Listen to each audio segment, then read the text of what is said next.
Diddy. If your name is Sean Diddy Combs, I really want to know what's going on. You are putting out a barrage of press. People are saying you want people to feel bad about you. And one of the things that people on Diddy's camp is said to be bringing forward is proof that Diddy and Kim had we're talking about Kim Porter, had a loving relationship, and he never did any of those awful things. And they are literally pulling up resurfaced interviews out of Kim in her own words, saying they think this proves that Diddy isn't who Cassie and the rest of the world thinks he is.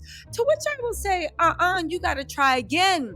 Because like I always do, I actually read the article and not just the headline. And baby, this paints a crazy, harrowing, and very, very scary picture of who Diddy is and the terror Kim must have lived in. But what's more, to me, this seems to get more credence that Diddy would do anything to shut Kim up. Because Kim says in her own words, Diddy used her as his diary, and she knew all of Diddy's business. Listen, Kim said she knew Diddy wouldn't let her leave him if she didn't do it in secret. Again, how are they trying to push this as a loving relationship when you talk about, oh, I knew I had to sneak out in the dead of night after everything this man did to you, had babies on you with your friends, come on now. Kim was the original Cassie, or Cassie was Kim 2.0. They said Kim and Sean Diddy Combs broke up in 2007. They had parted ways before, and Kim said he continued to contact her dozens of times a day during their split. When she left him in 2007, she said she did it secretly. She didn't think he would let her leave otherwise. Again, let's not forget that one time she tried to leave him, Kim's dad said he convinced her to let that man back into her heart. Again, I don't know. They said when Kim decided she was going to leave Diddy in 2007, she waited. Now, this was being released by Diddy's people as a testament of what a loving man he was. When Kim decided she was going to leave Diddy in 2007, she waited until he was out of town before packing up the house and leaving. She thought this was the only way to effectively leave him. She said there was no other way. You think he would have let me walk out the door? He wouldn't have wanted me to go. She knew she had, no, granted, they didn't live together and he was cheating on her, had a billion other girlfriends. Okay. She knew she had to be dramatic to make a statement when they broke up in the 90s. Diddy called her dozens of times and continually showed up at her house unannounced. She wanted to avoid this. I wanted to be dramatic. I wanted him to know I wasn't breaking up with him for 2 weeks or maybe leaving for 2 days. If I pack up everything, twins and all, so it's after her bestie, Sarah, had a baby with her man, it means I'm out. Diddy is an action person, not a talk person. So I had to have action. Telling him, babe, I'm leaving, was not going to do it. Again, that's interesting into his psyche because, baby, the federal government been getting active on Diddy. So I guess he knows they not playing. Kim said she realized she had to leave Diddy because she was no longer happy in the relationship. She had supported him for years and she finally realized she had to do what was best for herself. I left because at this point in my life, I want something different for myself. I invested 10 years. I have children and I've always stood by him. But now it's time for me and what I do for Kim. Now get this.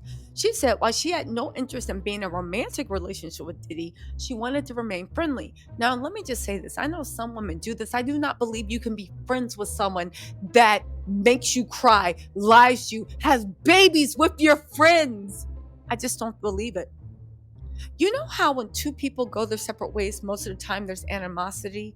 It's not like that with us. Sean and I have this bond, this friendship. It's not about if you're faithful to me, if I'm being faithful to you, we're friends. Okay. They shared 3 children together, and Kim wanted to maintain a good relationship with Diddy for their sake. She said, I'm the person he can tell. Now, this is what I think.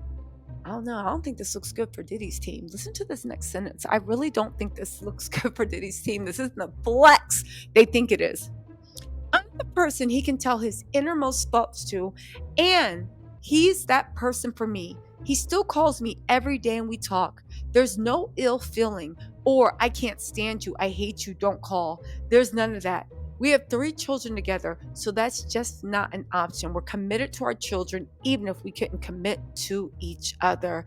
Again, let me tell you something. Diddy don't like people speaking out against him. We all know what time Diddy was on. I do want to say, though, that it's actually so sad to me that it seems like everybody around Kim, and maybe even Kim at times, was so blinded by the money that Diddy used to control everybody. 3 children. As much as people want to paint this love story, it doesn't make sense.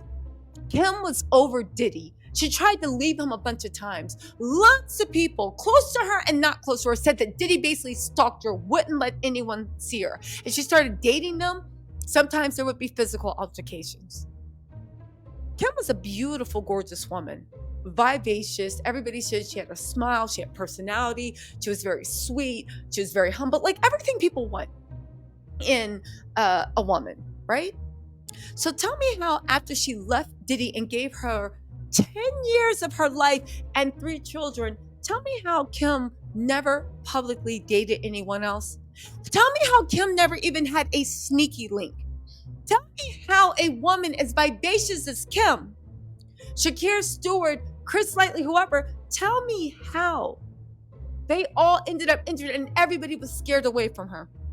Could it be that he did for Kim the same thing he did for Cassie? Putting car bombs in people's things, roughing people up. And when that didn't work, roughing her up. I mean, seriously, as much as people want to paint Kim and Diddy as this love story, Kim never moved on from Diddy. Not because I don't think she didn't want to. It's because he wouldn't let her. Kim did not decide to lead a nun's life and forsake all men, because who could compare to Diddy? Now that we see the way Diddy rolls, how could we think any different? But I do want to say with this thing and them re-releasing these articles, it's like, no, they had a close, loving bond. Give me a break. Christian just got served with papers saying he raped her. And the way it went down, it sounds surprisingly like what all the other witnesses are coming forward and saying that happened between with Diddy and other people. Again, I'm not saying that Diddy exposes kids to anything, but I'm saying those boys, they were around. All these parties that the Fed said coincided with the freak-offs, so there would be a party inside a party.